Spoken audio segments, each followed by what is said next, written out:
Yo, see part 1 if you haven't already. Now, another head of the Hydra is government as a surrogate husband, which robs men, giving their money to those on undeserved welfare. Though handicapped women deserve disability checks, telling a woman not to marry because she'd lose disability money is telling her to steal since it's not her money. Disability checks are issued with the understanding that one cannot find adequate financial support elsewhere. And police wrongly meet women's needs of feeling protected. A policeman sent a threatening mafia-styled email to a man because he just because he sent a woman a business flyer. Another man was arrested for sending his ex-wife a Christmas card. These perverted police should be exposed and fired. Men, don't feed this head. If you plan to marry, have a prenuptial agreement, no excuses. Another head of the Hydra is alternative sexuality like lesbian marriage, artificial insemination, and exalting masturbation. Though masturbation is normal if you cannot find an appropriate outlet, if any woman masturbates regularly yet chooses not to be married, she's abusing her sexuality and walking in sin. Another head is multiculturalism. Diverse cultures and races mixed together have competing agendas, stopping each one from achieving their goals. Then we support immigrants from everywhere on the planet, bankrupting our system. Don't be intimidated by the tantrums of the politically correct. Firmly say no as to a bratty child. Another head of the Hydra is globalization. It takes jobs overseas and makes us dependent on foreign products.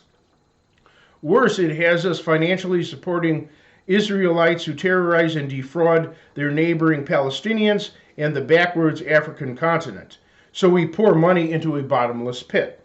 Another head is capitalism, as the game Monopoly wipes out everyone but the best connivers. Between capitalism, globalization, and multiculturalism, why families cannot make it on one income and men cannot find good jobs is brutally obvious, or it should be. But the terrible head of communism must not replace capitalism. Instead, the solution to economic, ethnic, and racial problems is nationalistic socialism, which is entirely different.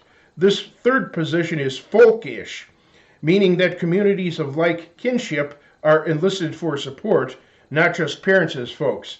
The word folks originally had a much broader meaning. Another head of the Hydra is psychobabble. Psychiatrists and psychologists try to address male woes by rewiring their thinking and keeping them medicated. This voodoo is the weakest head, is as easy to crush as a pus-filled pimple. Simply don't go to psychiatrists or psychologists or have family members go. The answer to most male woes was given 3,000 years ago in the Genesis fable. It's not good that the man should be alone, he needs a woman. The Hydra, whose blood is cultural Marxism, must be caused to collapse. Changing the laws will do it, allowing all decent men monogamous heterosexual marriage. For most, that's the one and only solution stated by the Lord in Matthew chapter 19, the Lord Christ. And women choosing their mates instead of being given in marriage results in abuse, since they choose rotten men, while nice men who'd love and cherish their wife are rejected like human waste. That's because women left to their own devices reject men just for a disability like autism or OCD. My Uncle Bob, having Asperger's, never married and died at 74. By the time they found the body, it was too decomposed for a funeral. A million men share the same fate. This enemy of nature threatens to eventually harm regular people like your male children, grandchildren, and following generations. And though most rejected men are peaceful, a violent element lurks. Numerous internet users who identify as involuntary celibates advocate mass rape and murder. So without a radical turnaround, either all men will become alone and miserable through being deprived, or terrorists will make everyone miserable by victimizing millions, especially if they get hold of nuclear weapons. They are gaining the technology to do so. Therefore, like-minded men must unite in a Herculean effort to incinerate this monster, then bury it under the rock of truth and justice. This requires all-out effort to change the laws besides individual efforts to oppose this insanity. A pessimist stated, "What you advocate wouldn't work today because times are different and society is too far gone." Nonsense! Since the perversion of society is entirely man-made, we can demolish what we made and make something else.